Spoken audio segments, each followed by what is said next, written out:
Hey everyone! Ready to dive deep into the world of Azrael?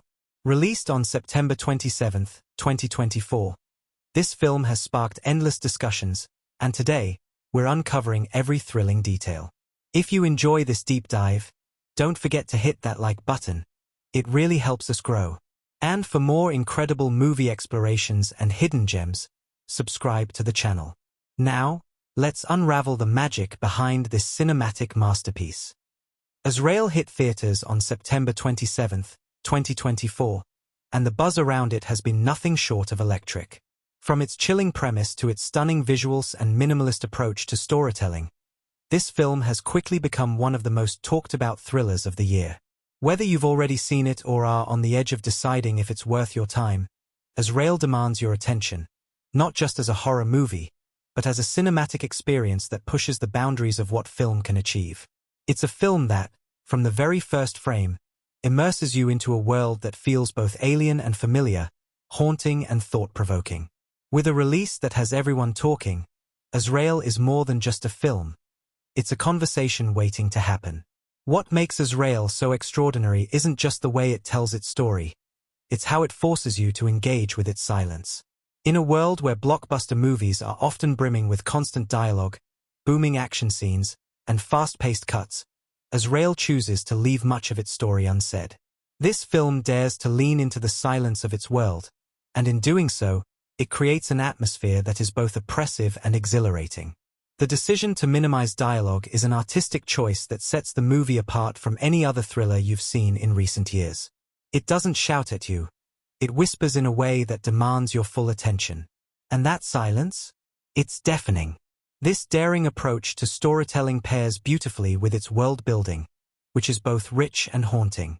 The film is set in a post-apocalyptic universe where a catastrophic event, referred to as the Rapture, has turned everything upside down. The world we're introduced to is a broken one where religion has become twisted, and human voices are seen as dangerous, disruptive forces.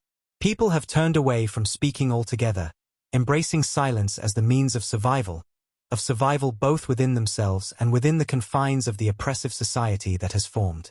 In this world, silence isn't just golden, it's sacred. This is where we meet Azrael, the film's protagonist, played with stunning depth and grace by Samara weaving. Azrael's journey is the thread that ties this world together, a narrative of survival, rebellion, and identity. Azrael's journey isn't one of quiet acceptance. She isn't content to live within the confines of this new world. Instead, she's desperate for freedom, for the ability to speak and express herself in a way that her society denies her. The film opens with Azrael trying to escape a secluded, female-led religious community that strictly enforces the vow of silence. But escaping isn't so simple, and as soon as Azrael makes her break for freedom, the film spirals into a relentless exploration of both physical and psychological horror. She's captured and brought back to face punishment for her transgression, and it's here that the stakes of the film come into focus. The community she's trying to flee from has prepared a chilling ritualistic sacrifice to appease an ancient evil that lies beyond their borders, a dark force that requires total silence to thrive, and Azrael's actions threaten to disrupt that fragile balance. What's particularly striking about Azrael is how its atmosphere evolves from the very first moments. The minimal dialogue doesn't just serve the narrative, it enhances it. Every look, every shift in the frame, speaks volumes about the character's inner struggles. Samara weaving, known for her previous roles in Ready or Not and The Babysitter, brings a rawness to Azrael that is impossible to ignore. Her performance is largely wordless, yet every expression, every glance, pulls us deeper into the emotional core of the film. She doesn't need to say much to convey the weight of her character's plight. Through her eyes, you can see the desire for escape, the need for self-expression, and the deep, overwhelming fear that comes with trying to break free from a society that won't let you be who you are. It's a performance that sticks with you long after the film ends. And then there's the dark, atmospheric beauty of Azrael's visual style. Every shot is meticulously crafted to enhance the oppressive nature of the world the characters inhabit. The stark, barren landscapes of the wilderness outside the community's walls are both haunting and mesmerizing. They reflect the isolation that Azrael feels, even when surrounded by people. The silence that pervades the film is echoed in the empty spaces between the characters, and the long, lingering shots create a sense of tension that constantly builds. It's a world that feels both empty and full of secrets, full of dread, and full of unseen threats. Even the smallest movement, the most subtle change in the environment, carries weight. This is a film that thrives on its stillness, its quiet moments, which make the few bursts of action all the more shocking.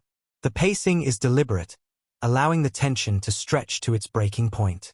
As Azrael's story unfolds, we're drawn into the horrifying truth about the community she's trying to escape. This is no ordinary group of survivors. They've embraced their silence as a form of worship, a belief system that has grown from a desperate need to survive in a world that has fallen apart. But as Azrael soon discovers, this silence has a darker purpose. It's not just about surviving the apocalypse, it's about appeasing the ancient evil that lurks beyond the community's borders. The sacrifice that is planned for Azrael is not just symbolic. It's necessary to keep the forces at bay. This discovery sends the film spiraling into a thrilling and terrifying series of events, as Azrael fights for her life and her voice. There's a constant tug-of-war between Azrael's desire for freedom and the ever-looming threat of the darkness outside. The plot twists as it delves deeper into the community's history and their ties to the malevolent force that controls their lives. It's a slow burn, and the film teases out its mysteries with expert precision. But Azrael is not just about shocking twists or sinister forces lurking in the shadows, it's about the journey of its protagonist. We watch as she is put through unimaginable trials, both physical and emotional, and it's her strength and determination that hold the film together. The thematic depth of Azrael is what truly elevates it beyond a mere horror film. At its core, this is a story about the human need for expression, for voice, and for agency in a world that wants to take that away. Azrael's journey is one of reclaiming not just her life, but her identity. It's about finding power in a world that has stripped away the ability to communicate, and it's a struggle that resonates on a deeply human level. The film explores the dangers of silence, both literal and metaphorical, and the ways in which silence can be used to control, suppress, and even destroy. It forces viewers to ask difficult questions about the role of speech and communication in shaping our relationships, our societies, and our sense of self. In the aftermath of its release, Azrael has become more than just a film, it's a cultural touchstone. It sparked conversations about the power of silence in film, about the roles of women in post-apocalyptic narratives, and about the complex ways in which horror can be used to explore deeper societal issues. Critics and audiences alike have been captivated by the film's unique approach to storytelling and its bold choice to minimize dialogue in favor of a more intimate, visual experience. While some may have found the film's pace slow or its lack of overt horror elements underwhelming, there's no denying that it has made an impact. The film has already gained a cult following, with many fans praising its atmosphere, its performances, and its thought-provoking themes.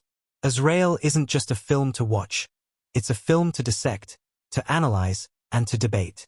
Its subtlety and nuance invite multiple interpretations, and it's a film that only becomes more rewarding with each viewing.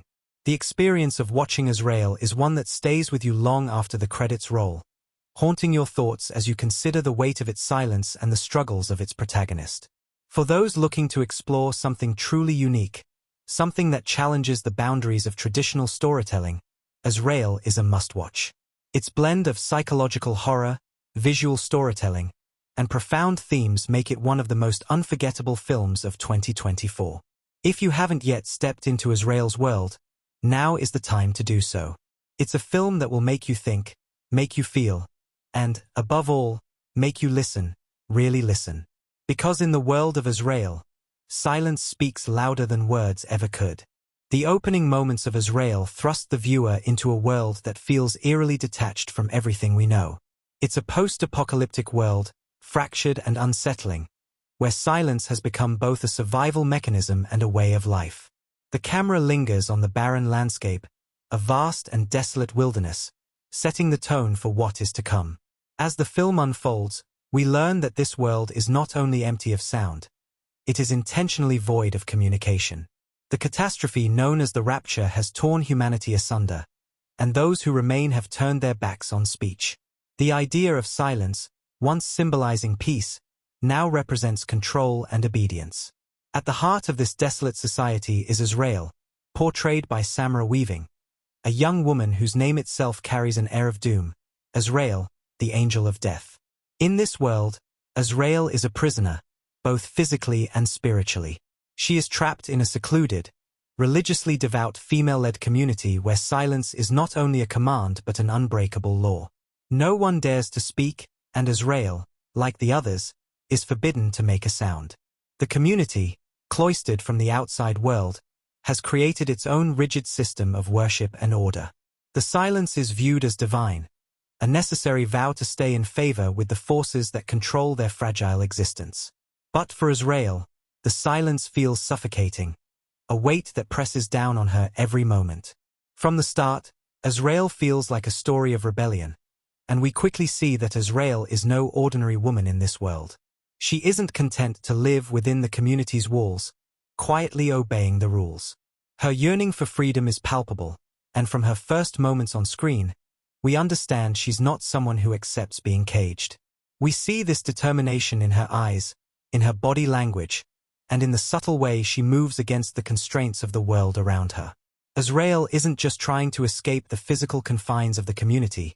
She's fighting for her right to express herself, to be heard, and to reclaim the autonomy that was taken from her when the rapture changed everything. One night, driven by desperation and a need to escape the rigid, joyless life that the community imposes upon her, Azrael makes a break for it. The tension in this moment is thick, and it's clear that this is not just a physical escape, it's a bid for survival. As she flees, the film's pacing picks up, and the silence around her feels almost suffocating. The absence of sound in these moments isn't just an artistic choice, it's a technique that heightens the stakes. The slightest sound could betray her, could get her caught. Every footstep, every breath, every movement feels like it could be the one that seals her fate. But escape, it turns out, is not so simple. The wilderness outside the community is treacherous, but it's not the only threat. As Azrael ventures further into the unknown, she begins to sense the presence of something darker, something far more sinister lurking in the periphery. The tension mounts as she's forced to rely on her instincts, not words, to navigate this dangerous new world. The silence is her only ally, and it's also her greatest enemy. The quiet heightens the horror that surrounds her, making every rustle of leaves, every shadow that moves, more terrifying.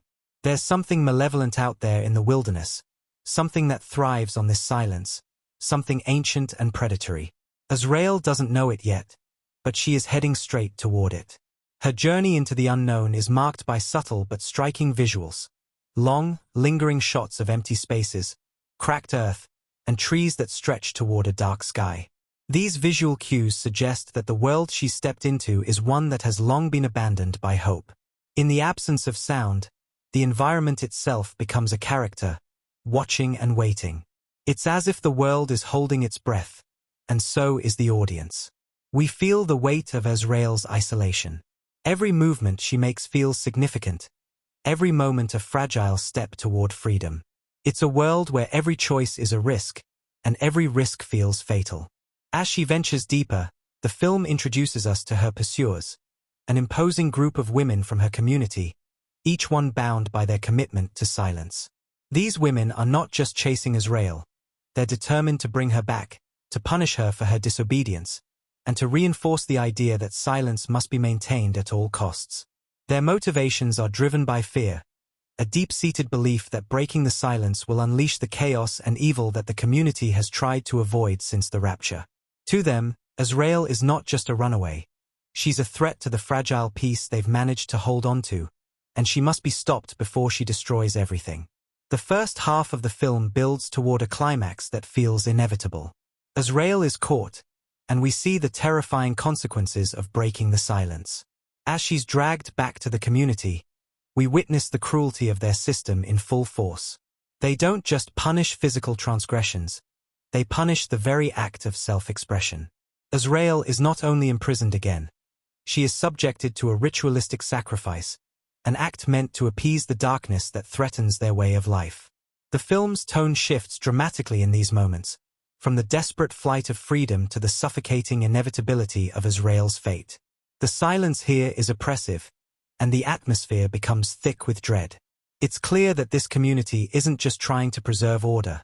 They're trying to keep an ancient evil at bay, and Azrael's rebellion is the spark that could ignite it all. It's in this moment that we learn more about the dark force that haunts this world. The community believes that by maintaining their vow of silence, they can keep an evil that has existed long before the rapture from emerging. This evil is not merely metaphorical. It's a force, a tangible presence that thrives on silence, on control, and on the suppression of free will. The darker elements of the story begin to surface as we realize that the sacrifice that Azrael is about to undergo is not simply a ritual. It's the desperate, fearful action of people who believe that their survival depends on it. The tension builds to a fever pitch as the community prepares for this sacrifice, and the stakes feel sky high. Azrael. The film picks up immediately after Azrael's capture. As she is dragged back to the religious community, her resolve hardens. This isn't the defeat we might expect from someone who has been caught, and it's clear from her defiant eyes that she hasn't given up yet.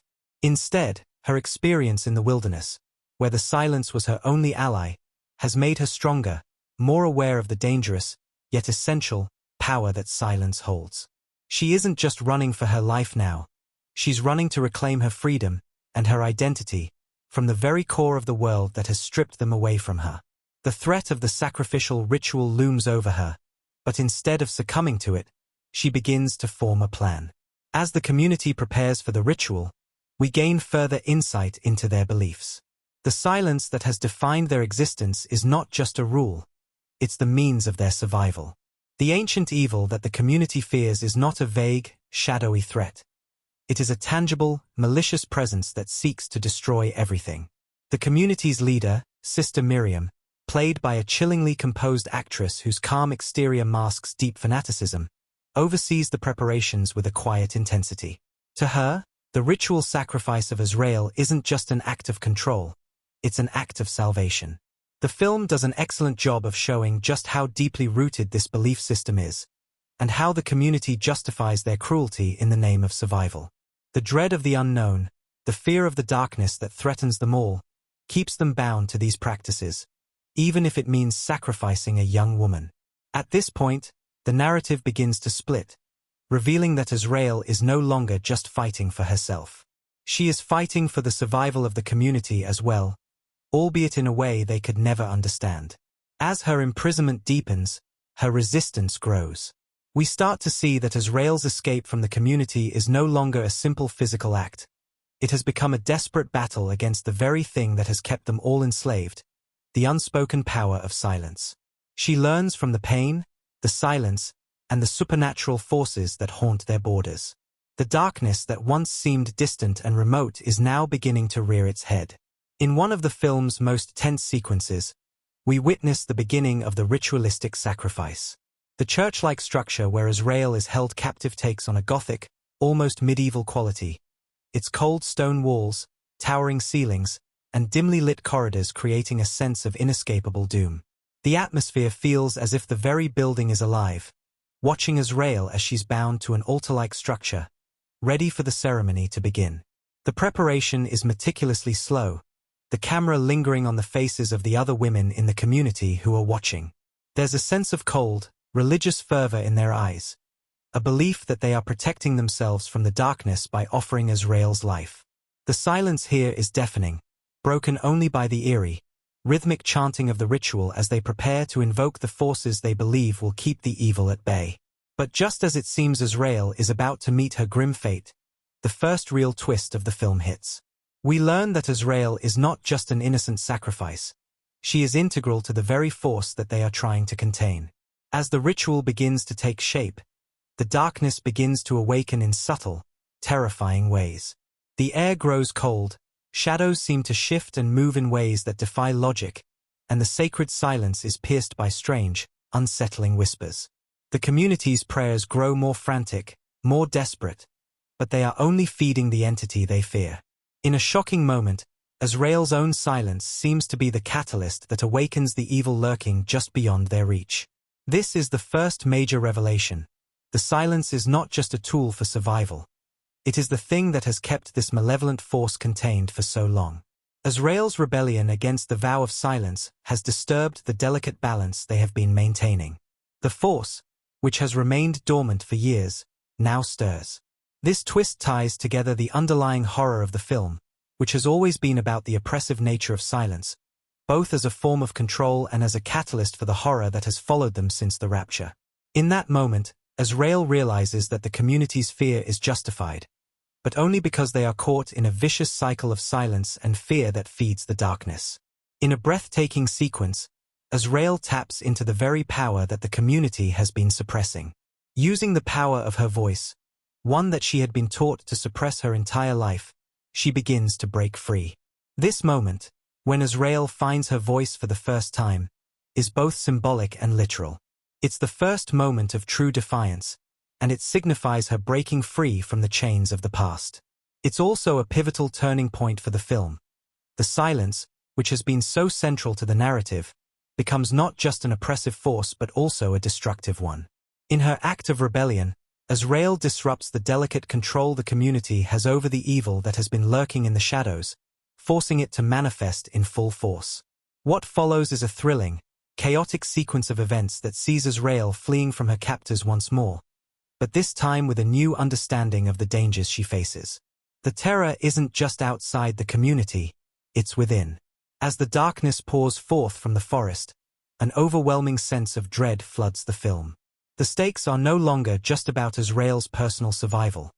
They are about saving herself, the community, and perhaps the very world they inhabit from an all-consuming evil. The darkness, once a distant entity, now feels almost tangible, an unstoppable force of nature that threatens everything in its wake. In the midst of this chaos, Azrael becomes both the hunted and the savior. The community, now caught between the terror of the unleashed evil and their own misguided beliefs, turns against her.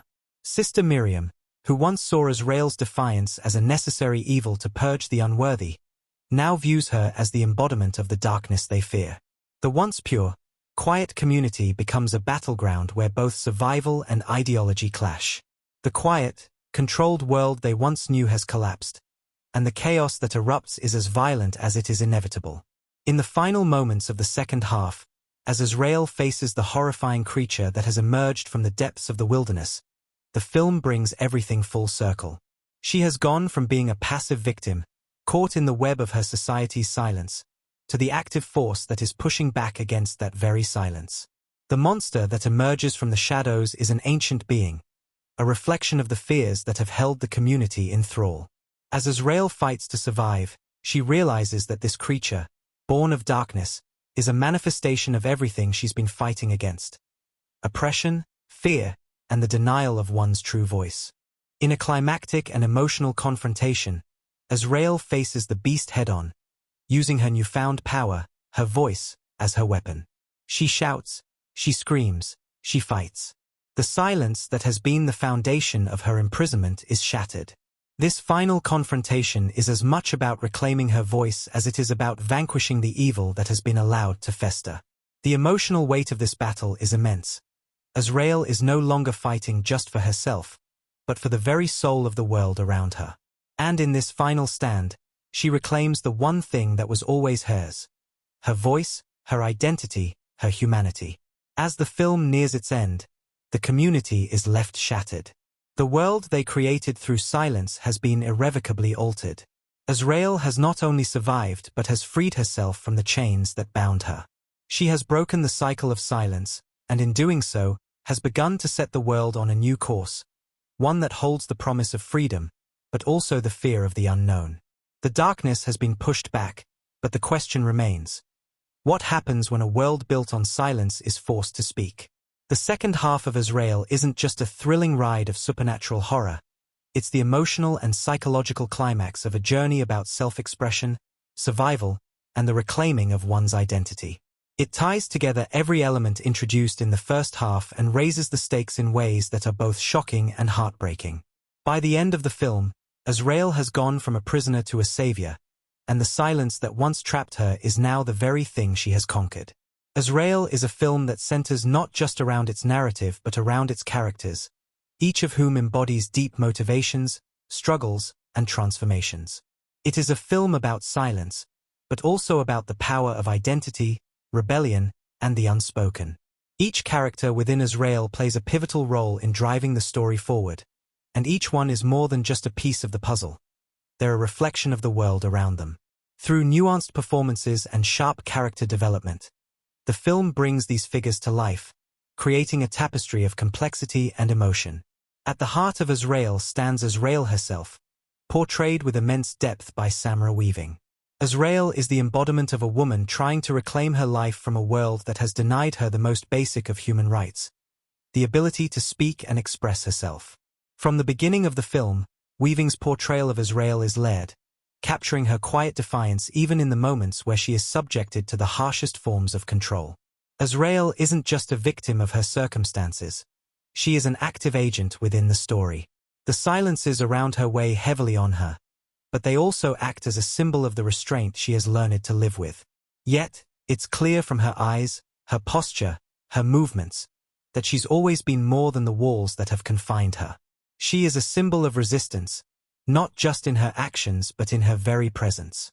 As the movie progresses and she begins to learn more about the forces at play around her, Azrael's internal journey becomes palpable. She is not merely fighting for her freedom from the oppressive community she's been trapped in, but for the right to be heard, to be seen, to assert her identity. Weaving brings a quiet intensity to the role, with each glance and each movement carrying the weight of Azrael's emotional journey. Her transformation from a terrified captive to a fierce, defiant individual is nothing short of mesmerizing, making her a character whose arc feels both profound and personal. Azrael's arc is not only about reclaiming her voice, it's also about reconciling the layers of fear and powerlessness she's been forced to live with. In the beginning, she is resigned, her defiance hidden beneath layers of obedience. But as she encounters more of the outside world and learns more about the twisted belief systems that have kept her and her community in their unholy silence, Azrael begins to understand that her survival isn't just about escape. It's about defying the very thing that has created the chaos around her, the ritualistic silence that has long been the foundation of her existence. By the end of the film, Azrael has not only fought for her freedom but also found her strength in the most unexpected way, through her ability to express herself. The emotional weight of this transformation is brought to life with remarkable subtlety, making Azrael's journey from silence to expression the most compelling aspect of the film. Supporting Azrael on this journey is Sister Miriam, the complex and chilling leader of the religious community that enforces the vow of silence. Miriam is portrayed with a quiet intensity by the brilliant actress who brings depth to what could have been a one-dimensional antagonist. Miriam is not the typical villain. She isn't just a personification of evil. Instead, she is a woman deeply entrenched in a belief system that she views as sacred and necessary for survival. Miriam believes that the world they inhabit is a fragile balance, one that must be maintained at all costs. For her, the silence is not just a rule. It is the lifeblood of their existence, and it has kept them safe from the evil that lurks in the darkness. What makes Miriam so compelling as a character is that she genuinely believes she is doing what is best for her people. Her dedication to the cause makes her dangerous, not because she seeks power or control, but because she has convinced herself that the ritualistic silence is the only thing preventing them from being destroyed. Miriam's relationship with Azrael is one of profound tension, and as the film unfolds, it becomes clear that their dynamic is more than just that of captor and prisoner. It's a battle of ideologies, of two women who are fighting for very different versions of truth and survival. Miriam views Azrael as a threat to their way of life, but in many ways, Azrael is also the catalyst for Miriam's eventual unraveling. As Azrael begins to break the silence, Miriam's grip on the community and her own belief system begins to weaken. Miriam's arc is one of rigid control that begins to crack under the pressure of the very evil she has been trying to contain. Her performance, cold yet passionate, perfectly captures the internal conflict of a woman who is at once a zealot and a prisoner of her own faith. Beyond these two central characters, the supporting cast plays a crucial role in shaping the world of Azrael. There's Mother Catherine, a seasoned member of the community who believes in the sanctity of silence more fervently than most. She acts as both an enforcer of the rules and a silent observer of Azrael's journey. Although she doesn't have the screen time of some of the other characters, Mother Catherine's presence is ever present, a reminder of the community's unwavering commitment to their practices. Her quiet, almost maternal affection for Azrael contrasts sharply with her ultimate belief that Azrael's rebellion cannot be allowed to flourish. It's a dynamic that underscores the emotional stakes of the story. How can one love someone while also being bound to the system that oppresses them? Then there's Lila, Azrael's close companion within the community who, at first, seems like an ally. She represents a kind of silent complicity, someone who has internalized the rules of the community but still finds herself conflicted about the cruelty that is required to maintain their way of life. Lila's emotional arc is one of gradual realization. She begins as someone who follows the rules but, over time, grows aware of the unspeakable horrors that are happening around her. Lila is the conscience of the community, a character who represents the inner turmoil many feel but are too afraid to confront. Her relationship with Azrael is one of deep emotional connection, and when Lila finally breaks from the constraints of silence to join Azrael in her defiance, it serves as a powerful moment of transformation. Lila's arc is a subtle one, but it highlights the complexities of the human experience when faced with systems of control and oppression. A significant character in the second half of the film is the mysterious force that Azrael unleashes through her breaking of silence, the ancient evil. While not a traditional character in the sense of the other human figures, this force plays a pivotal role in the story. It is the manifestation of all the fears, struggles, and oppressive control that has been built into the world of Azrael. The evil represents the consequences of maintaining a system of fear and silence. Its true power is revealed not through the usual supernatural tropes, but through the very silence that has governed the lives of these characters.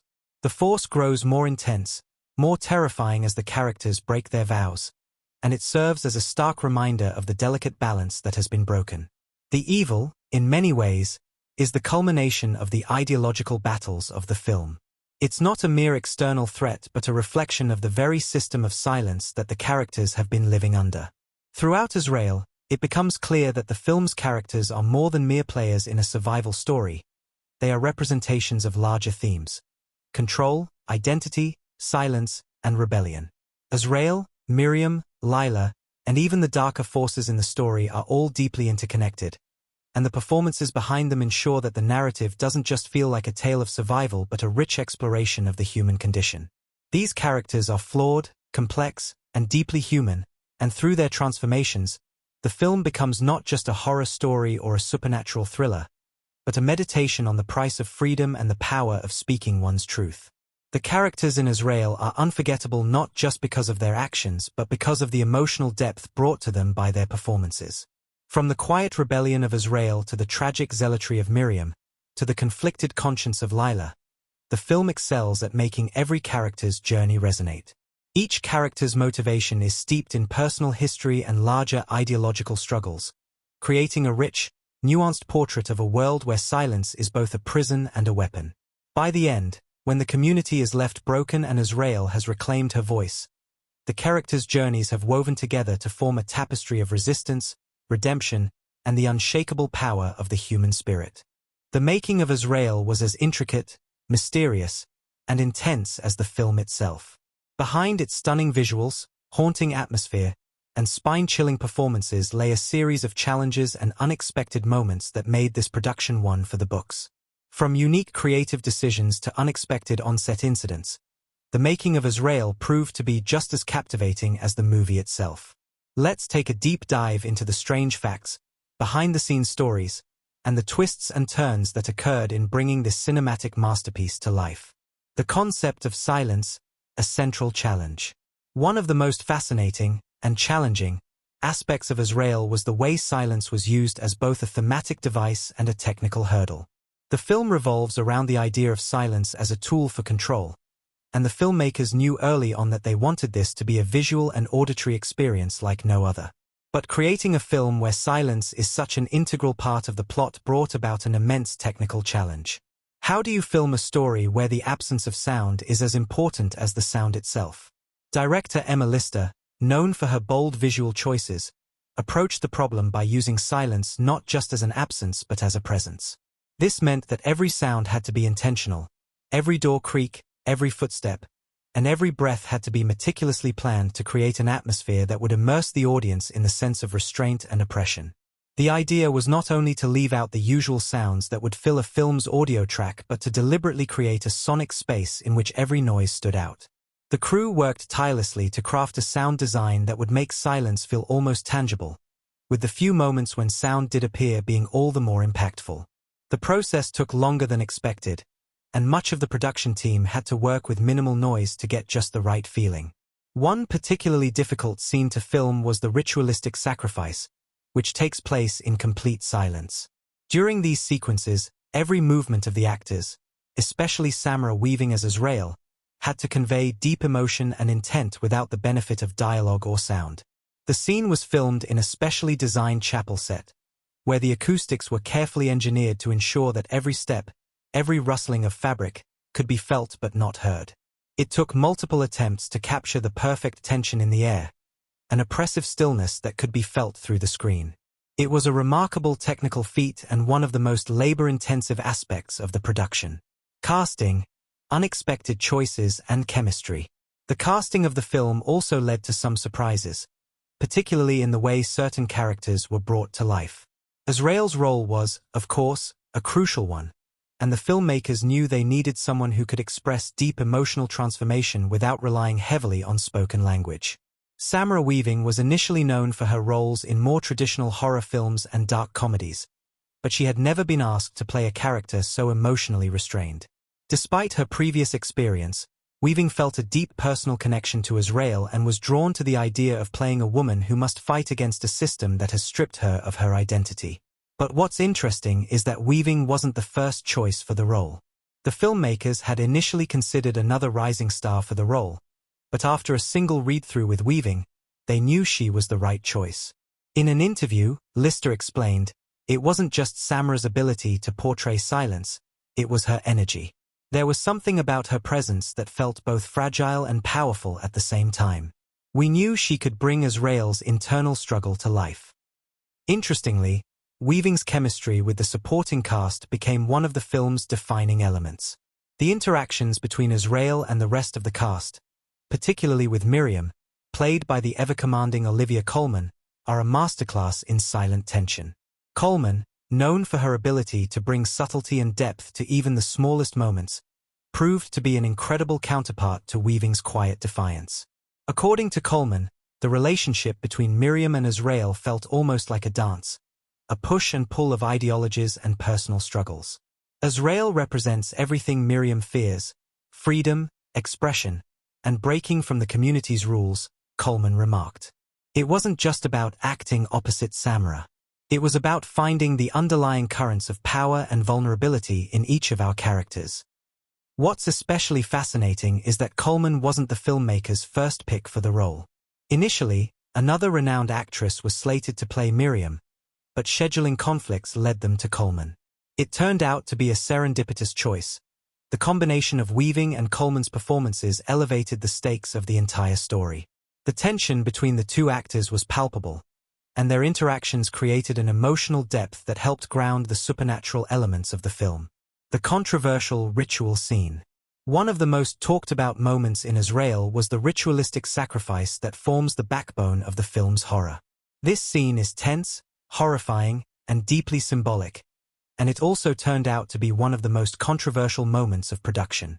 In the early stages of filming, the ritual scene was much more graphic, with the filmmakers originally planning to depict the ritual in excruciating detail. However, after a few test screenings, it became clear that audiences were responding more to the atmosphere of dread and the psychological horror than the physical violence. Lister and the producers decided to scale back the violence in favor of building tension through suggestive imagery and sound design. The final version of the scene was much more about what you didn't see, what the mind fills in. That created the horror, rather than what was explicitly shown. But even after the decision to dial back the graphic nature of the scene, some actors and crew members found themselves uncomfortable with the original vision. There were concerns over the psychological toll it could take on the cast, especially the younger actors involved in the sacrificial scenes. As a result, the production team brought in a trauma consultant to help guide the cast through the emotionally intense moments. This decision was met with some pushback from the studio, but it ultimately proved to be a wise one, as it allowed for a safer working environment while still maintaining the integrity of the film's unsettling atmosphere. The unseen influence of religion and philosophy. The film's central theme of silence is more than just a narrative device. It's deeply tied to the philosophy and belief systems that underpin the world of Azrael.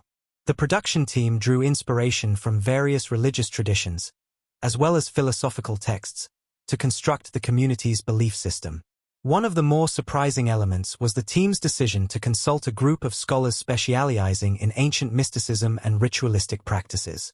This research led to some fascinating discussions about the nature of silence in religious contexts, and the filmmakers worked hard to incorporate these elements into the visual language of the film. One of the more unusual moments in the film's production came when the team was filming in a remote location, trying to capture the eerie stillness of the wilderness. The crew had been working long hours, and the pressure to complete the shoot was mounting. In an almost uncanny turn of events, a strange weather pattern developed, creating an unnaturally foggy and still atmosphere for several days.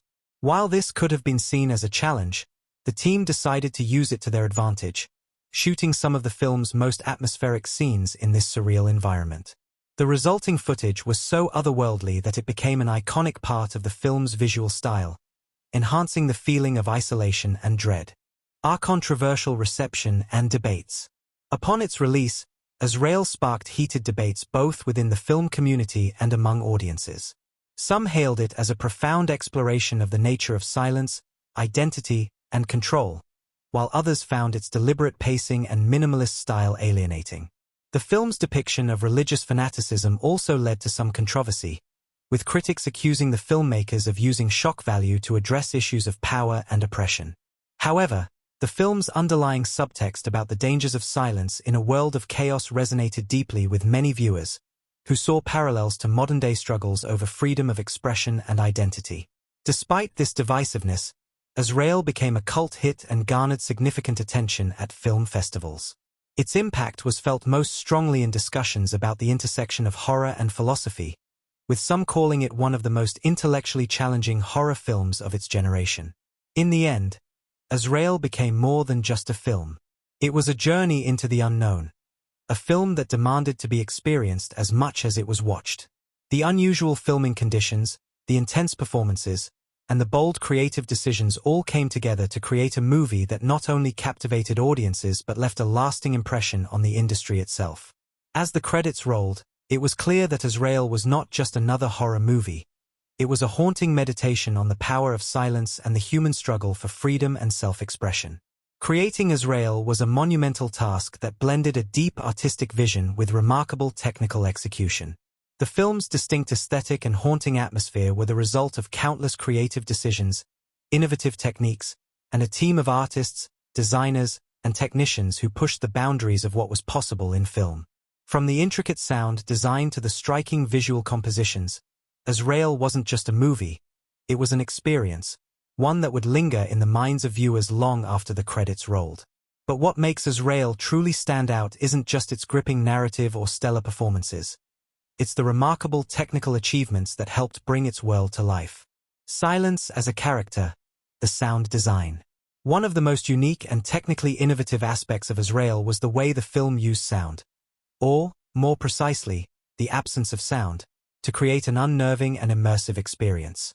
At the heart of Azrael is silence itself, but rather than being a passive background element, it became an active character in its own right. From the very first scene, the absence of sound shapes the atmosphere of the entire film. It is oppressive, heavy, and filled with tension. The filmmakers made a bold decision to use silence not merely as a thematic tool but as a visual and auditory experience that drove the film's emotional core. The sound design was a challenging aspect of the film, as it required a level of precision and attention to detail rarely seen in modern filmmaking. The team had to carefully calibrate every sound, making even the smallest noises feel significant. A footstep, the rustling of fabric, or a slight breath would become a focal point of the film's auditory landscape. To accomplish this, the team relied on a combination of old-school techniques and modern digital technology. Every sound was recorded live on set, ensuring that each movement or gesture was perfectly synchronized with the intended atmosphere. However, it wasn't just the silences that had to be designed. The brief moments of sound were carefully orchestrated. As the film's tension grows, sound becomes a tool for intensifying the stakes. There's a palpable weight to every crack of thunder, every whisper, and every gasp of breath. This careful balance between silence and sound had to be executed flawlessly, and it was here that the sound team truly showcased their skill. One of the most difficult scenes to achieve from a sound perspective was the ritual silence, a pivotal moment in the film where characters engage in a disturbing and haunting ceremony, during which every sound is amplified. This particular scene was shot in an isolated chapel, and the set design was crucial to creating the eerie acoustics necessary to build suspense. The production team had to employ a combination of natural acoustics and post-production sound layering to create a sense of growing tension. In the final cut, you can hear every faint noise, the creak of the chapel's wooden beams, the soft shuffle of feet across the floor, and the gentle hum of a distant storm, all of which combine to create a feeling of unease that the audience can't escape. Visual style, a unique cinematic language. Visually, Azrael broke free from conventional horror tropes, opting for a more artistic and philosophical approach. Cinematographer Richard Prendergast, known for his work on independent films with a strong visual narrative, played a crucial role in shaping the film's look. The visual style of Azrael was deliberate, with every frame meticulously composed to enhance the psychological tension and thematic undercurrents of the story. The use of light and shadow was one of the most striking elements of the film's aesthetic. Much of the film was shot in low-key lighting, where the interplay of light and shadow served not only to heighten the horror elements but also to reflect the internal struggle of the characters. Scenes were often bathed in deep blues, stark whites, and shadowy blacks, creating a chiaroscuro effect that felt almost painterly. These lighting choices weren't just about mood, they were about establishing the duality at the heart of Azrael. The tension between conformity and rebellion, the innocence of Azrael's silence versus the dangers lurking beneath it. One of the most impressive visual innovations in Azrael was the use of in-camera effects. Rather than relying solely on CGI to create otherworldly environments, the filmmakers embraced practical effects whenever possible. This choice gave the film a tactile, immersive quality that digital effects sometimes struggle to achieve. For example, the sequence where Azrael confronts the supernatural force for the first time was achieved using a combination of smoke machines, rotating mirrors, and color gels. The end result was a disorienting, dreamlike sequence that felt entirely organic, as if the camera was capturing something otherworldly in real time. The film's visual texture felt alive, not artificial, allowing the audience to become fully immersed in the world that was being built around them. Equally important were the film's set designs, which helped bring the community's isolated, oppressive world to life. The religious enclave where much of the film takes place was shot in a series of deliberately barren, austere locations. The architecture was minimalistic and stark, designed to emphasize the idea of restraint and suppression. The interiors were often cramped and claustrophobic, reflecting the psychological imprisonment of the characters. Every corner of the film's world was intentionally barren, as if the very spaces the characters inhabited were designed to suppress their individuality. In a particularly striking moment, when Azrael makes her first attempt to escape, the filmmakers chose to shoot the sequence with an almost disorienting sense of space. The camera weaves through narrow hallways and labyrinthine passages, capturing Azrael's disorientation as she attempts to break free. The walls seem to close in on her, visually reinforcing the idea that every attempt at freedom is thwarted by a force far greater than her will. The camera movements here are so fluid that they almost seem to mimic Azrael's own sense of entrapment, making the audience feel like they're physically trapped alongside her. The use of natural elements, harnessing nature's power. One of the most interesting, and unexpected, aspects of the film's production was the decision to film in natural, often remote locations. As the narrative of Azrael unfolds, nature plays an integral role, symbolizing both the freedom the characters long for and the dangers that lie beyond the confines of their isolated existence. The filmmakers used real-world locations to shoot key scenes, allowing nature to act as an unspoken character in the story. In one of the film's most beautiful and haunting sequences, Azrael ventures out into the woods, only to encounter the supernatural force that has been following her. The filmmakers didn't rely on green screens or digital effects here. Instead, they used the natural world to create a sense of foreboding. The trees were shot in such a way that they seemed to close in on Azrael, creating a claustrophobic effect that mirrored the tension of the story. These shots were particularly difficult to execute because of the weather conditions. The crew had to battle extreme winds, sudden downpours, and freezing temperatures in order to capture the perfect shot. But the results were worth the struggle. The haunting beauty of the forest, combined with the ominous atmosphere, added layers of meaning to the scene, making nature itself a source of both awe and terror.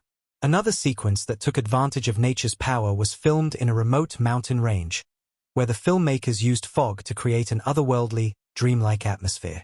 The fog was not just a physical element. It became an emotional one, symbolizing the confusion and fear that plagued the characters as they navigated their oppressive world. The production team had to wait for hours to capture the perfect shot of the mist rolling in, with the dense fog making it impossible to see more than a few feet ahead. The resulting images were both beautiful and eerie, evoking a sense of isolation and impending doom. Behind-the-scenes obstacles and solutions. Despite the film's seamless execution, Azrael was not without its production challenges. One of the biggest hurdles came early in the filming process, when the crew encountered unforeseen technical difficulties with the specialized lighting equipment used to create the film's distinctive lighting effects.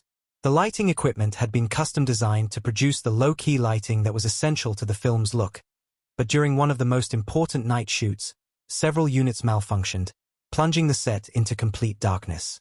What could have been a disaster turned into an opportunity to experiment with even more innovative techniques. The crew turned to traditional methods, using old-school tungsten lights and practical effects to create shadows and light contrasts. The result was a level of warmth and intimacy in the lighting that would have been difficult to replicate with the digital equipment. This unexpected setback ultimately became one of the film's defining features, adding a layer of richness and authenticity to the visuals. Another behind-the-scenes challenge involved the film's reliance on practical effects for the supernatural sequences. Many of the eerie, otherworldly moments in Azrael were achieved through in-camera effects, including the use of mirrors, smoke, and practical lighting. However, one sequence, in which Azrael comes face-to-face with the evil force for the first time, required a combination of practical effects and digital manipulation.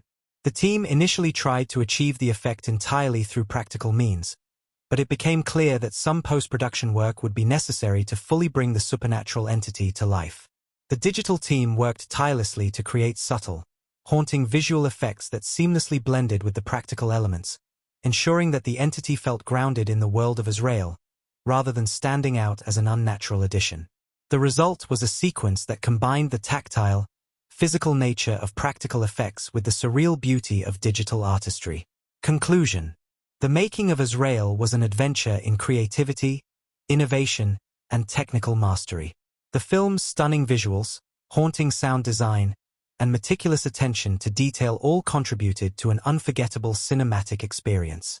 From using silence as an active force to relying on the natural world to create an eerie atmosphere, every decision made on set was crafted to immerse the audience in a world of tension, mystery, and danger. The technical achievements, while groundbreaking, were never about showing off. Instead, they were all in service of the story, creating an experience that was emotionally and visually immersive. Through challenges and breakthroughs, Azrael was a testament to the power of filmmaking as an art form, blending imagination and technical prowess into something truly unforgettable. The world of Azrael is a carefully crafted, atmospheric space, where silence is as much a character as any of the living beings that populate it. From the very beginning, the film challenges the audience to look beyond what is visible and hear what is unsaid, both literally and metaphorically. The experience of watching Azrael is more than simply following the plot. It's about delving into the dark, hidden layers of the human psyche and the oppressive systems that shape our lives. At its core, Azrael is a profound exploration of power, control, and identity, wrapped in the haunting metaphor of silence and the suffocating grip of authority. It is a narrative brimming with symbolism, which speaks to timeless social issues while offering a fresh perspective on the human condition. Silence as power and oppression. The most glaring and pervasive theme in Azrael is the concept of silence, not merely as the absence of sound, but as a powerful force that can shape the course of lives, drive people to madness, and be used as a tool of control. Silence is not passive in this world. It's a deliberate, suffocating force that both isolates and subjugates. The silence of the characters is not born from a natural environment of peace, but is enforced by a community that believes silence equals purity, discipline, and control. It is a symbol of suppression, a tactic used by the ruling authorities to maintain a sense of order and power over those beneath them. Azrael herself is introduced in a world that demands complete silence from its inhabitants. The community she is a part of has structured its entire existence around this principle, where speech is not just discouraged, it is forbidden. The authorities in the film, represented by Miriam and her followers, believe that silence connects the individuals to a higher state of existence, purging them of their earthly desires and emotions. But the silence is more than just a spiritual choice. It is a tool of subjugation, a way to strip away individual identity and suppress dissent. This thematic use of silence mirrors many real-world power structures, where control is often exerted through the suppression of self-expression, communication, and individual thought. The film portrays how silence can be used to manipulate the truth and foster a sense of isolation that weakens one's sense of self. It's only in moments of rebellion or resistance, when Azrael or others speak or break free from the silence, that the true danger of the system is revealed. The film repeatedly uses silence to highlight the emotional and psychological torment of the characters. Azrael's silence is not one of peace, but of fear and compliance. As her character evolves throughout the film, breaking her silence becomes symbolic of her personal awakening, a reclaiming of her agency and identity. Her quiet rebellion, first through the subtle choices she makes and later through overt actions, demonstrates how silence can act as both a protective shell and a prison. When Azrael finally speaks, it is not only a moment of liberation for her but a striking comment on the power of voice in reclaiming one's life and sense of self. Identity and transformation. Closely tied to the theme of silence is the exploration of identity. In Azrael, the suppression of speech and self-expression isn't just about obeying a set of rules, it's about erasing the individual. The enforced silence leaves little room for the characters to explore or express their inner selves. Azrael, like others in the community, begins the film as a blank slate, her identity shaped entirely by the religious and societal structures around her. She is an empty vessel, one that has been molded into a specific role by a rigid system that does not allow for personal exploration or self-definition. As the narrative unfolds, the theme of transformation comes into focus. The struggle for identity, for autonomy, is a core element of Azrael's journey. The world she inhabits sees her only in terms of her usefulness to the collective, her role as a silent, submissive member of society. But as Azrael slowly begins to push back against the forces that seek to control her, she embarks on a profound personal journey. The moment Azrael starts questioning the doctrine she has been taught, we see a shift in her character, a shift that symbolizes the human need for self-expression and authenticity.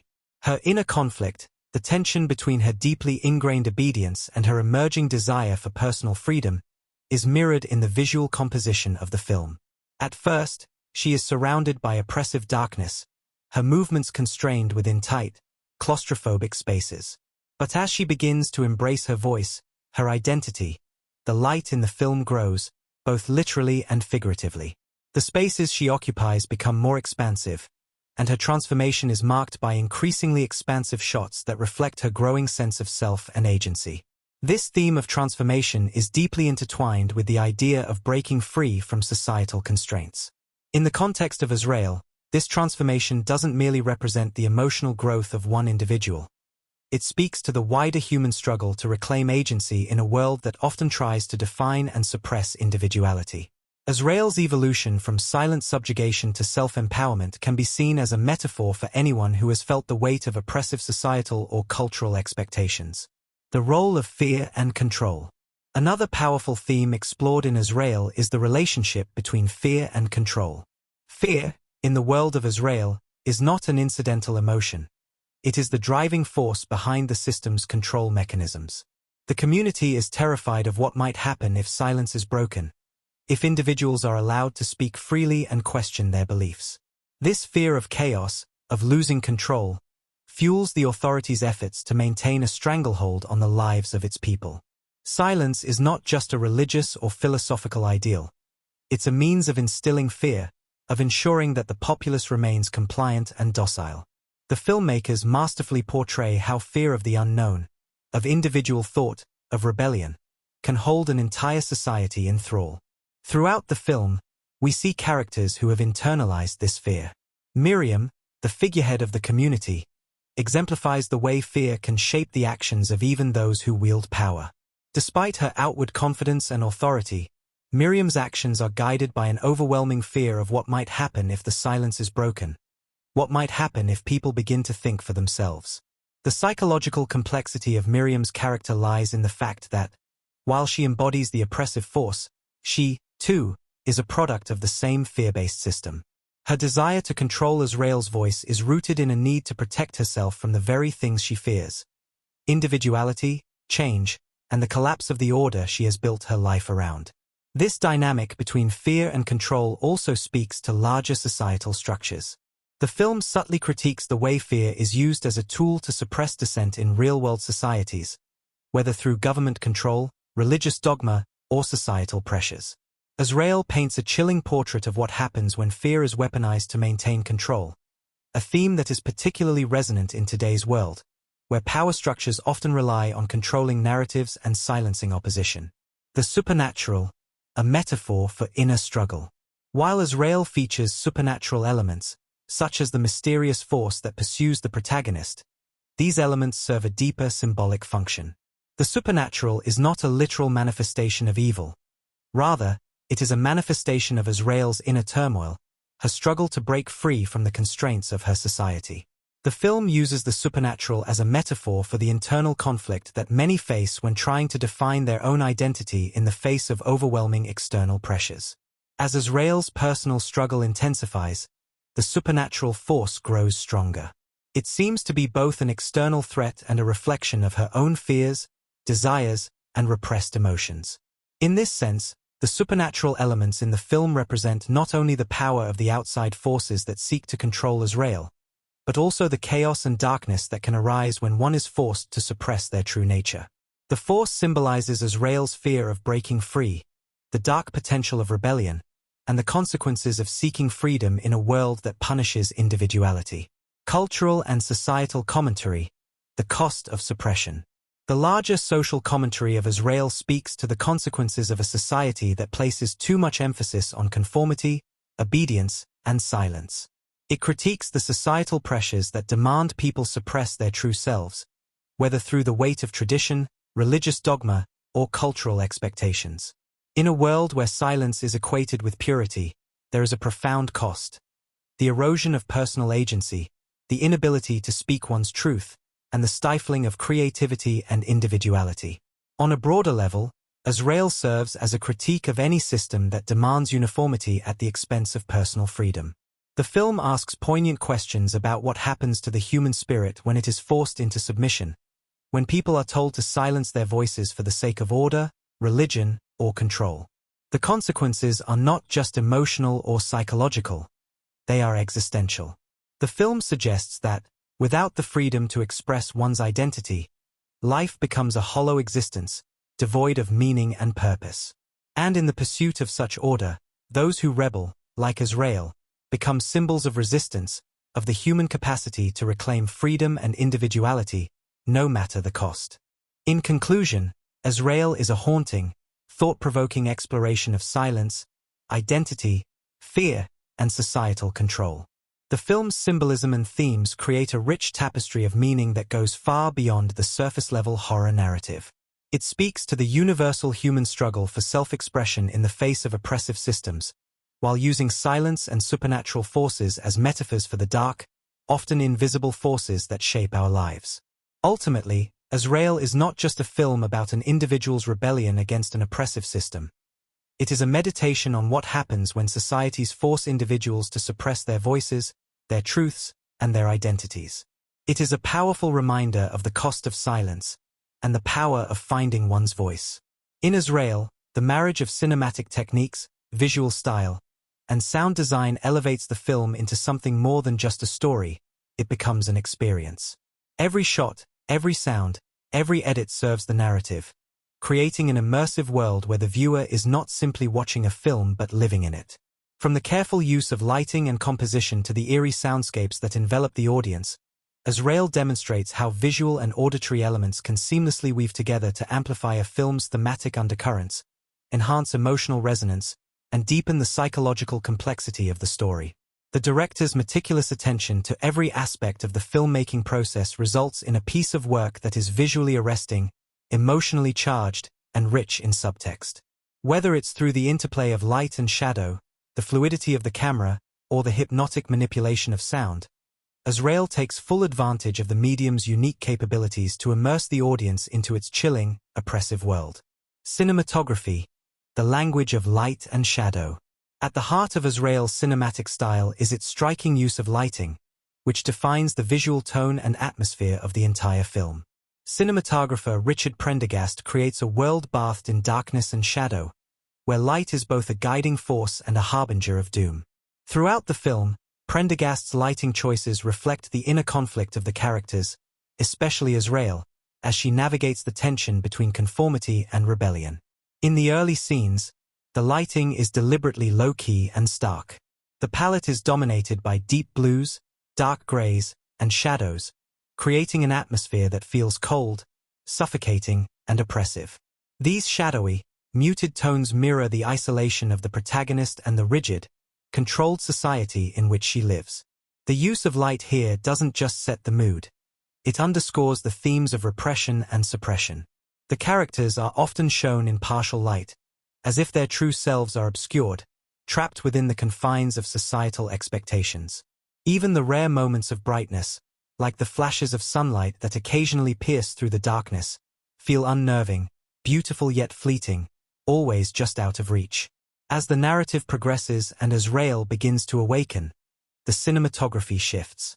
The lighting becomes more dynamic and dramatic, reflecting her emotional and psychological evolution.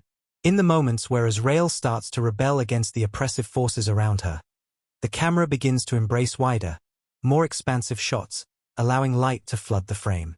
The contrast between light and shadow becomes sharper and more pronounced, mirroring the stark divide between Azrael's old world of silence and her emerging sense of agency. The interplay of light and shadow becomes not just an aesthetic choice but a powerful tool for visualizing the character's transformation. One of the most impressive visual elements of the film is the use of silhouettes, especially during moments of intense inner conflict or transformation. Azrael, standing in stark black silhouettes against the glowing light, becomes a symbol of both rebellion and isolation. These striking compositions emphasize her struggle to define herself in a world that demands conformity. The director and cinematographer use these visual motifs to communicate Azrael's inner turmoil without relying on dialogue. Every frame becomes a reflection of her journey from silence to self-discovery. A particularly memorable example of this is in the sequence where Azrael steps out into the woods for the first time, an act of defiance against the controlling force of her society. The camera lingers on her as she walks through the thick fog, her figure barely visible against the mist. The image, bathed in an eerie, diffused light, symbolizes her emerging sense of independence but also her disorientation in the face of the unknown. The lighting here is soft, almost dreamlike, as if to represent Azrael's fragile hope for freedom. Cinematographic movement, fluidity and control. The camera movement in Azrael is equally integral to its storytelling. The director uses the camera not just as a tool for following the action, but as a vessel through which the audience can experience the emotional landscape of the characters. One of the film's most notable stylistic choices is the use of slow, deliberate camera movements that create a sense of unease and tension, especially during moments of suspense. In the early parts of the film, when Azrael is still confined by the silent world around her, the camera moves in tight, controlled frames, often following her closely as she moves through narrow corridors and rooms. This tight framing reflects her internal confinement, physically and emotionally, and gives the audience a sense of claustrophobia, as though there's no escape from the oppressive force that surrounds her. As Azrael begins to challenge the silence and explore the possibility of a different life, the camera movements shift to become more expansive and fluid. There's a remarkable sequence where Azrael is running through the dense woods, her body in motion as the camera follows her, swaying with the natural rhythm of the trees. The camera's fluid movement here mirrors Azrael's newfound sense of freedom, breaking away from the tight, suffocating frames that once confined her. The director uses this shift in camera style to emphasize the change in Azrael's psychological state. The camera becomes less of an observer and more of an active participant in her journey towards self-liberation.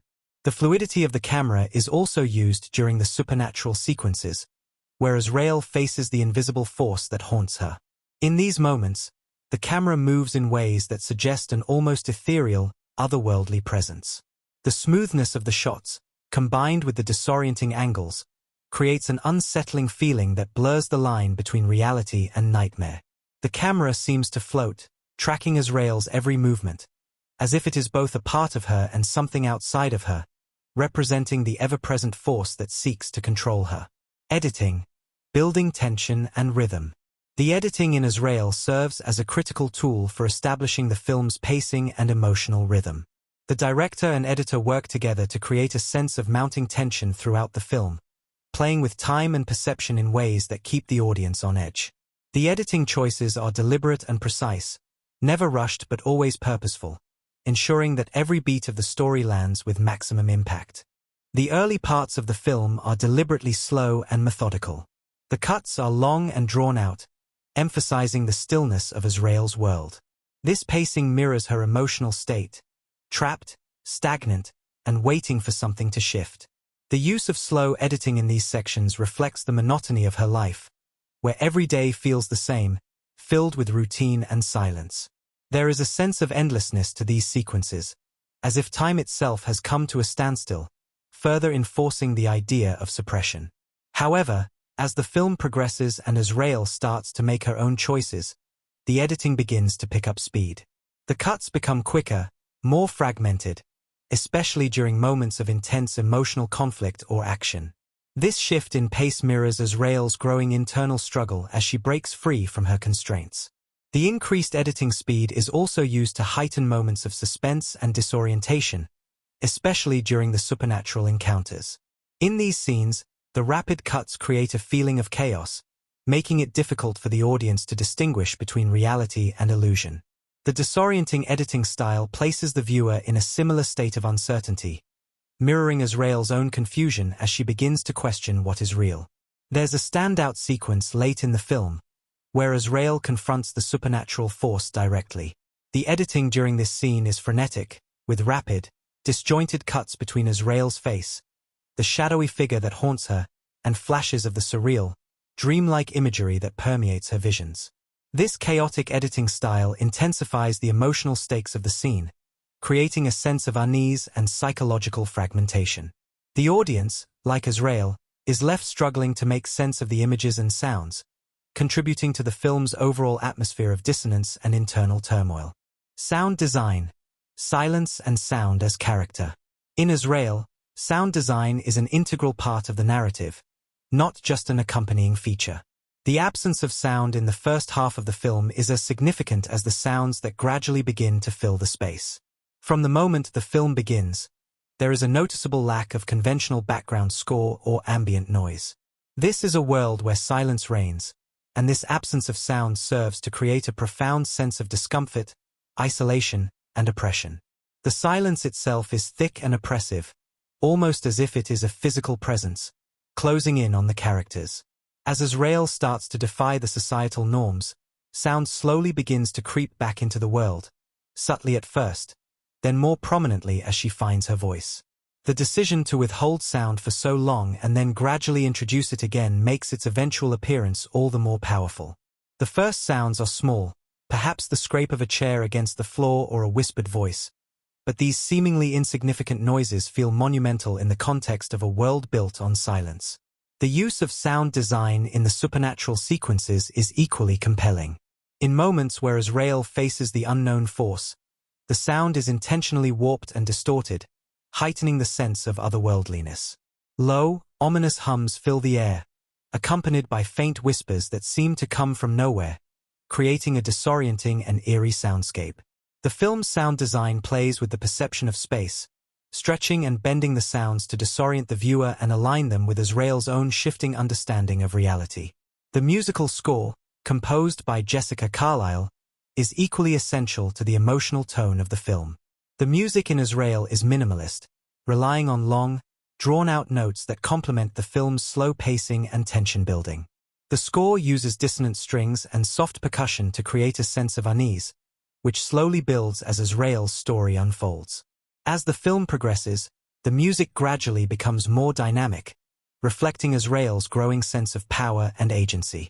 The subtle, haunting score weaves into the scenes, intensifying the emotional weight of pivotal moments, without ever overpowering the visual storytelling.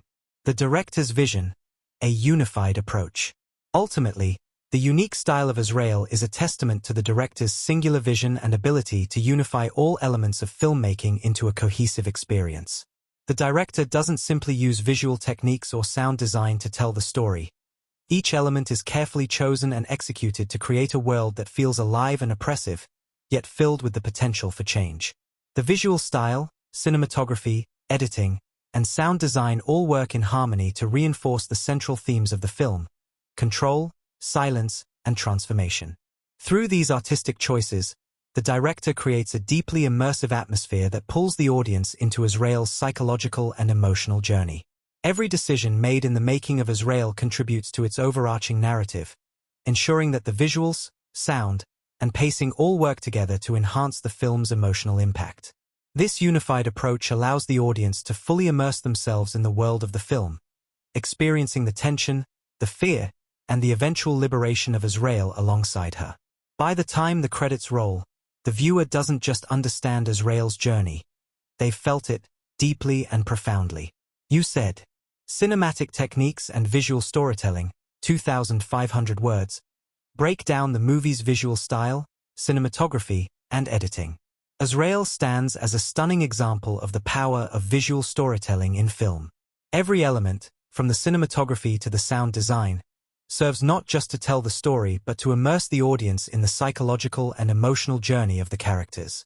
The director's vision unfolds through a carefully curated aesthetic that relies heavily on mood, atmosphere, and visual cues to convey deeper themes and emotional states.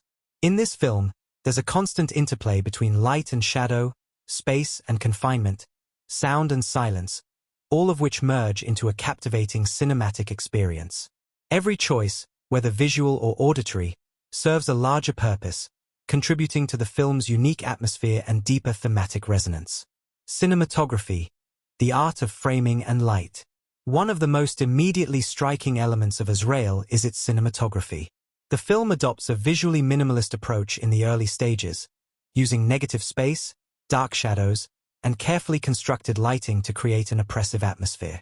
Cinematographer Richard Prendergast collaborates closely with the director to create a visual language that communicates as much through what isn't seen as through what is. The framing of shots, the use of shadows, and the absence of light all play critical roles in shaping the audience's understanding of the world Azrael inhabits. In the film's early stages, the lighting is predominantly low-key, often shrouding characters and environments in darkness. The use of shadows here isn't just a stylistic choice. It becomes a psychological tool that reflects the character's emotional states. For Azrael, the protagonist, much of her life is spent in these murky, indistinct spaces, symbolizing her mental and emotional confinement within the societal rules that govern her world. She's never fully illuminated, and the dim lighting reflects her isolation and the suffocating grip of silence that her society imposes on her. The absence of clear light in these scenes mirrors the lack of clarity and self-expression in her life. As Azrael begins to change, so too does the cinematography. With her gradual awakening, the use of light becomes more varied and dynamic. There's a noticeable shift toward brighter, more expansive shots as Azrael begins to assert her independence and find her voice. This transformation is marked by wider shots of the world around her, which signal her growing sense of agency and freedom. However, the film still retains its dark and eerie tone, with stark contrasts between light and shadow to symbolize the tension between her newfound freedom and the forces trying to suppress it. One of the film's most powerful sequences involves Azrael stepping out into a dimly lit forest, a wide shot that emphasizes her solitude in this open, unfamiliar space. Here, the play of light and shadow on her face is symbolic of her internal conflict. Freedom is within her grasp, but she's unsure whether it will come with a cost. The director's use of color also plays an integral role in framing the film's visual style. While the film predominantly relies on muted tones, grays, blues, and blacks, there are moments of intense color that punctuate Azrael's journey.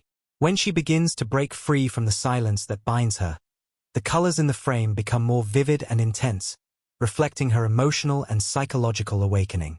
This color shift not only signifies her transformation but also highlights the contrast between her past life and the unknown future she's stepping into. Movement and camera techniques, fluidity versus confinement.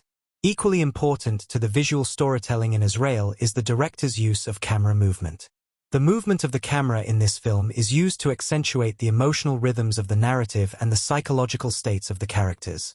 At the beginning of the film, the camera work is more controlled and deliberate, with slow pans, tight framing, and static shots that reflect the confinement and tension of the world Azrael inhabits. The use of close-ups, particularly in the early scenes, forces the audience to focus on the characters' faces and their inner turmoil, yet the background is often obscured, suggesting that Azrael and the audience are trapped in a narrow, limited perspective. The camera is rarely still for long, as if it, too, is caught in the tension of the world, constantly shifting to convey the restless emotions that the characters cannot express openly. As Azrael's inner journey unfolds, the camera movements become less rigid and more fluid, symbolizing her growing sense of freedom and self-realization. The director uses sweeping, continuous takes that flow seamlessly from one moment to the next, creating a sense of emotional and physical release. These sequences often feature long, unbroken shots that follow Azrael through vast, open landscapes, reflecting the expansive possibility she begins to see in her life. There's a sense of liberation in these shots, and the camera's movement becomes almost meditative, moving as freely as Azrael does in these moments of self-discovery. One of the most notable techniques employed in Azrael is the use of tracking shots during moments of emotional upheaval. These shots, which follow Azrael through complex spaces or chaotic environments, serve to underline her internal dissonance. For example, in a particularly intense scene where Azrael confronts the forces that have been controlling her life, the camera tracks her movements through a labyrinthine environment, the disorienting angles mirroring the confusion and emotional turbulence she's experiencing. The camera movement here is almost erratic, mirroring the chaotic shifts in her internal world. It's a brilliant technique that allows the viewer to experience her emotional state in a visceral way. Editing, rhythm and tension. The film's editing plays a crucial role in building tension and establishing rhythm, with the cuts mirroring the emotional beats of the story. In the beginning, the film's pace is deliberate, with longer shots and slow edits that emphasize the stillness of Azrael's life. There is an almost hypnotic quality to these sequences, where the length of each shot lingers, forcing the audience to sit with the discomfort and silence that the characters experience. This slow pacing emphasizes the monotony of the world, reinforcing the theme of repression and the weight of the societal rules that keep the characters in check. As Azrael begins her journey towards self-liberation, the editing becomes more dynamic. The cuts become quicker and more fragmented, mirroring her emotional growth and the unfolding complexity of her inner world. This shift in editing style enhances the pace of the narrative, with tension building steadily through rapid intercuts and fragmented sequences that leave the audience on edge. These jump cuts and fragmented editing choices reflect Azrael's inner turmoil and the disintegration of the order she's lived under for so long. The moments of rapid, erratic editing are often paired with sound cues and visual distortions, contributing to the disorienting atmosphere of the film. One particularly impactful editing technique is the use of cross-cutting, especially during sequences where Azrael's world begins to unravel.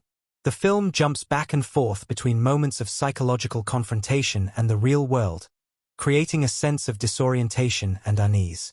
The cross-cutting technique helps to highlight the thematic tension between Azrael's internal and external struggles, drawing a direct line between her psychological transformation and the physical world around her. The editor's ability to manipulate time and perception creates an emotionally charged rhythm that builds to a climax. Sound design. Silence and sound as symbolism. Sound design is a powerful tool in Azrael, playing a pivotal role in shaping the atmosphere and guiding the emotional beats of the film. Early on, The film relies on the absence of sound to convey the suffocating silence of Azrael's world. This deliberate lack of sound heightens the feeling of isolation, as the audience is forced to experience the world through Azrael's perspective. Silence, in this context, is a character in itself, an oppressive presence that mirrors the societal forces that seek to control the characters. There's a deep discomfort in the absence of noise, and the tension created by this silence underpins the entire atmosphere of the film. As Azrael's journey progresses, sound begins to creep back into the world in subtle ways. Initially, small, almost inaudible sounds, a creaking door, the distant echo of footsteps, slowly begin to break through the silence. These sounds act as markers of Azrael's growing sense of agency and her movement towards self-expression. When she begins to speak or make noise, it feels monumental, like the first breaking of a dam, as though the very fabric of the film's world is being altered. The sound design in these moments amplifies the significance of Azrael's actions, heightening their emotional impact. One of the most masterful elements of the sound design is the use of distorted, otherworldly sounds during the supernatural encounters in the film. As Azrael is pursued by a shadowy, ominous force, the sound becomes warped, unsettling, and unnatural. The filmmakers use these sounds to create a sense of unease, manipulating auditory cues to mirror the psychological terror Azrael experiences. The whispers, the low hums, the dissonant echoes, all of these sounds act as auditory metaphors for the internal conflict and chaos that Azrael feels as she is torn between the known world and the new, frightening reality she is encountering. The musical score, composed by Jessica Carlisle, is sparse but deeply effective in adding emotional weight to the film's most significant moments. The score is minimalist, often relying on sustained notes that evoke a sense of dread or anticipation. The music mirrors the shifting emotional landscapes of the characters, subtly guiding the audience through their inner turmoil. In moments of intense emotion, the score swells, using strings and dissonant tones to heighten the tension. The quiet, almost haunting melodies that recur throughout the film become a motif for Azrael's inner world, reinforcing the psychological tension that drives the narrative forward.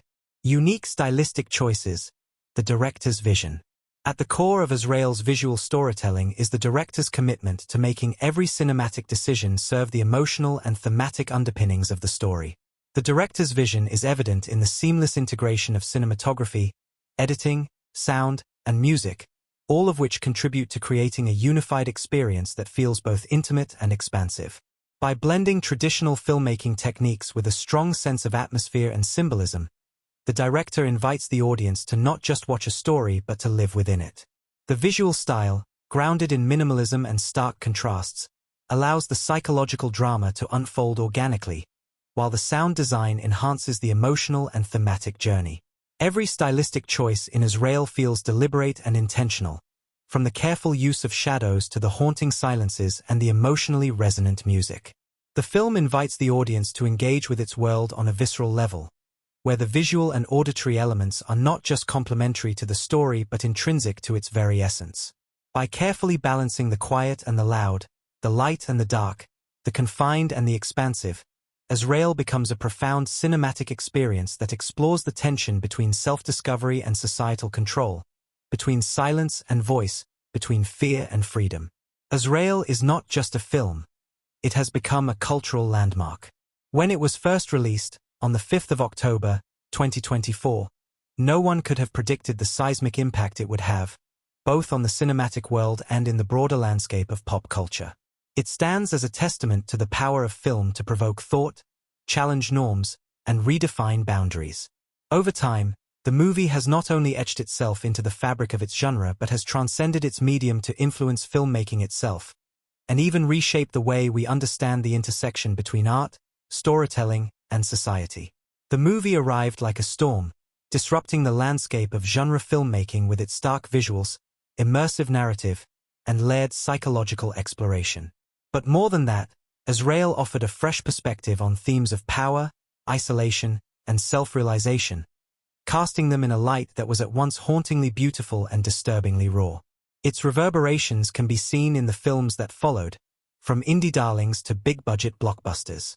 The influence of Azrael extends beyond its immediate genre, blending psychological thriller elements with philosophical musings and surreal horror.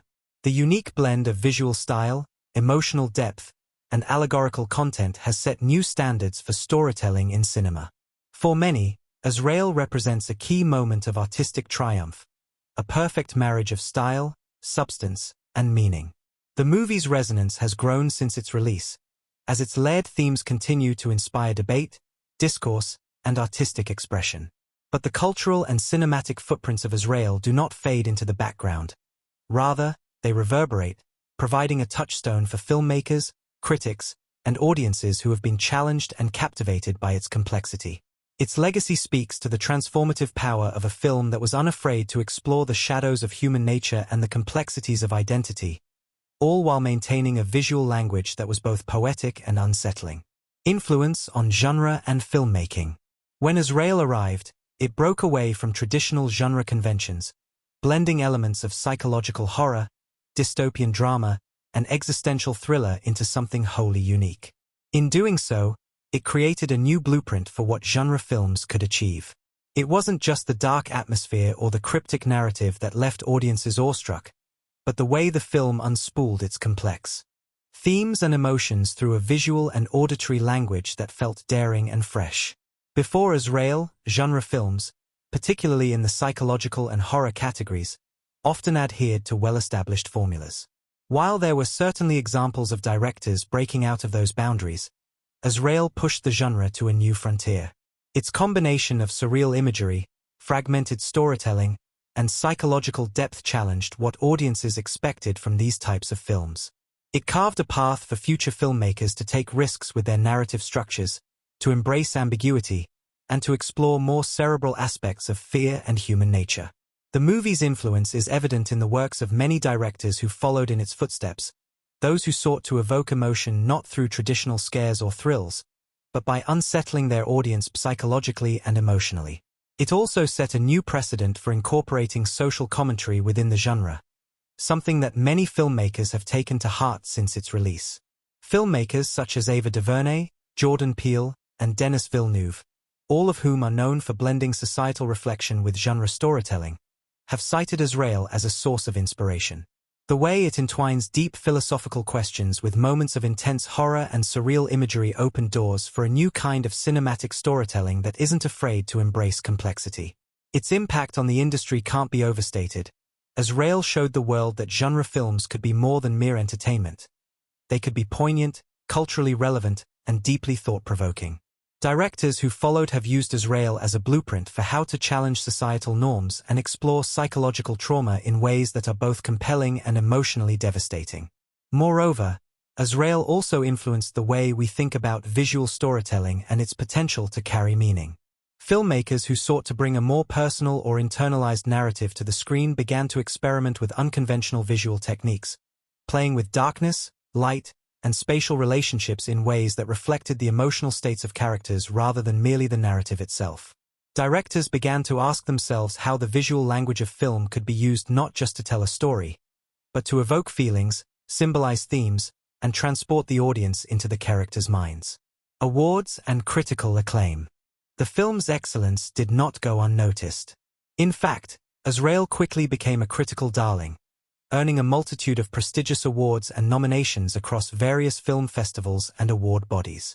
Its visual style, innovative storytelling, and evocative performances were lauded by critics and audiences alike. The film won the Best Cinematography Award at the Venice Film Festival, where it premiered, signaling the start of its whirlwind of recognition.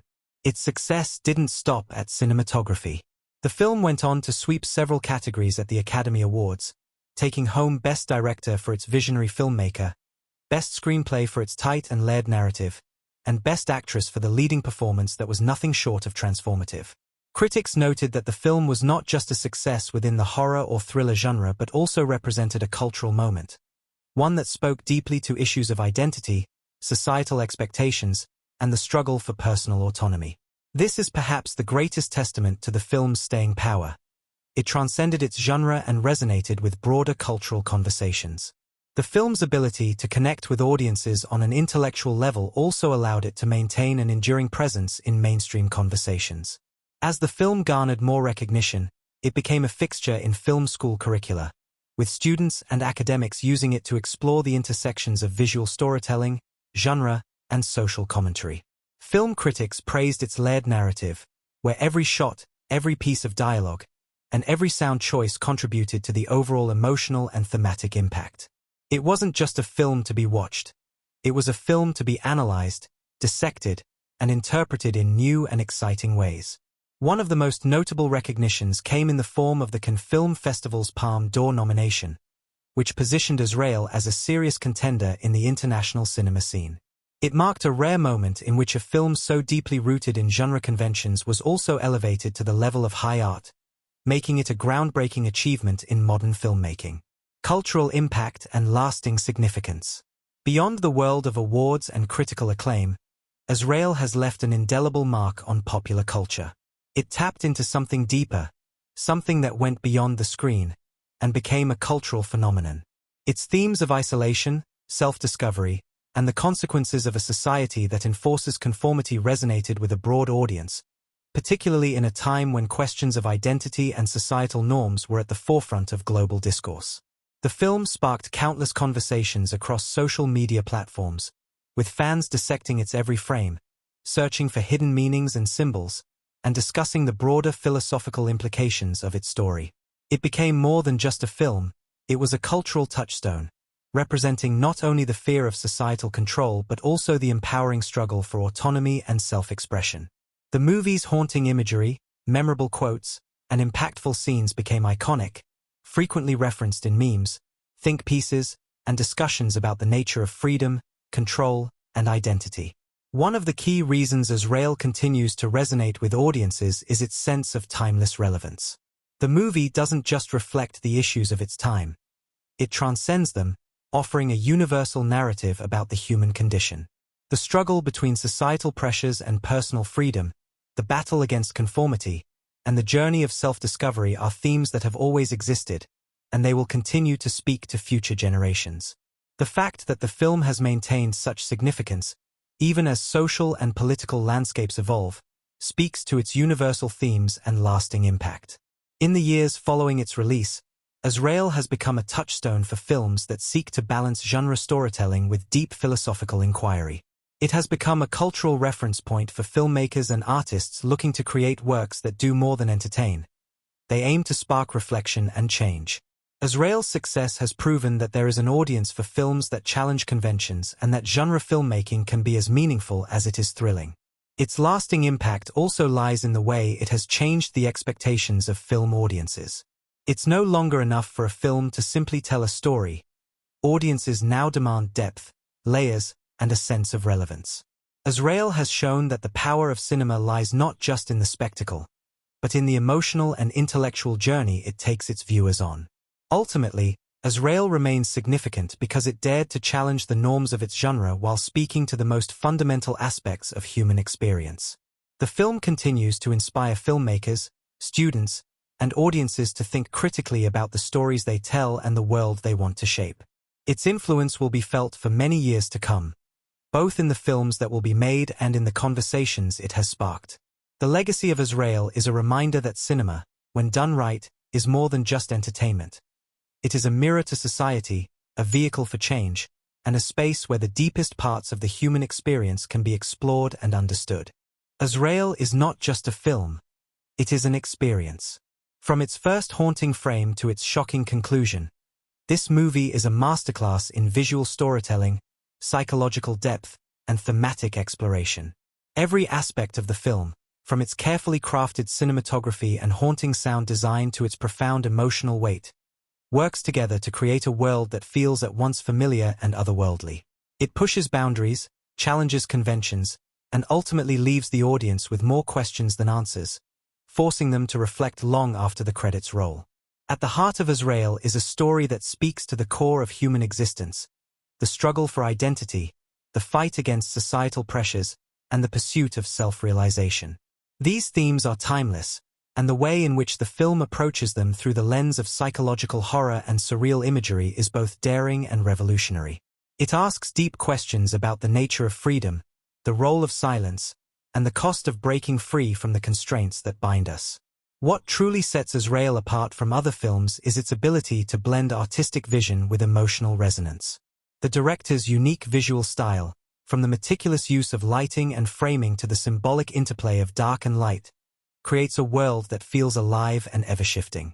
Every frame in Azrael feels purposeful, as if each shot has been designed to communicate not just plot or character, but the very emotions and internal struggles that drive the story. The interplay of visuals and sound, the eerie silences and the haunting score, adds layers of tension, making every moment feel charged with meaning. The film's performances are another standout element, with the lead actor's portrayal of Azrael being nothing short of transformative.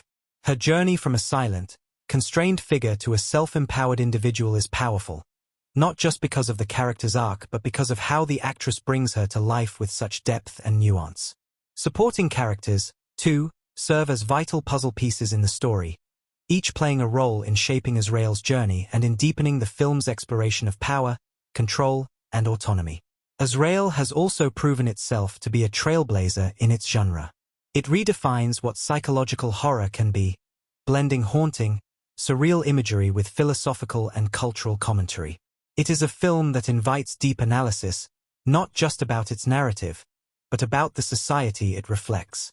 It raises questions about conformity, self-expression, and the roles we play within systems of power, questions that feel more urgent than ever. What makes Azrael so memorable, however, is not just its technical achievements or its thematic depth, but its lasting impact on the cinematic landscape. In a world where genre films often rely on formulas or predictable tropes, Azrael dares to be different. It has reshaped the way audiences approach genre filmmaking, proving that horror and thrillers can be not only entertaining but intellectually stimulating and culturally significant. By defying conventions, the film has set new standards for how movies can blend visual artistry with emotional storytelling, inspiring filmmakers across genres to embrace boldness, ambiguity, and social commentary. The film's cultural impact is undeniable. It has sparked conversations across social media, in film forums, and in classrooms. Its haunting imagery, thought-provoking themes, and powerful performances have made it a subject of continued discussion.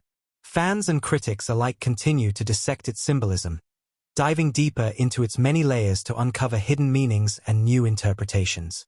It has permeated the fabric of pop culture, becoming a reference point in conversations about identity, power, and societal expectations.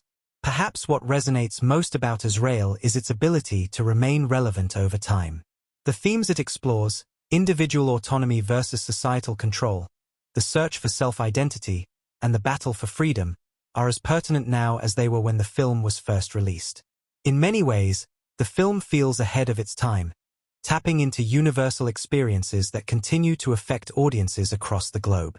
As society evolves, so too does the relevance of Azrael's message, making it a film that can be revisited time and again, each time offering new insights and reflections. As we draw this deep dive to a close, it's clear that Azrael is much more than a film. It is an experience, a cultural touchstone, and a blueprint for future filmmakers who dare to push boundaries and challenge expectations. It stands as a powerful reminder of the capacity of cinema to both entertain and enlighten, to ask hard questions and offer cathartic resolutions. Every frame, every line of dialogue, and every musical cue works in harmony to create a story that is as intellectually stimulating as it is emotionally gripping. Now, I want to hear from you. What did you think of Azrael? Were there any moments in the film that left you thinking long after the credits rolled? What do you believe the film's deeper meanings are? Let's keep the conversation going. Drop your thoughts in the comments below. And if you loved this breakdown and want to dive deeper into the world of cinema with me, give the video a thumbs up. Don't forget to subscribe for more in-depth analyses of your favorite films, hidden gems, and cinematic masterpieces. We'll keep exploring movies together, uncovering the magic, the craft, and the stories that shape our world. Thanks for watching, and see you in the next cinematic journey.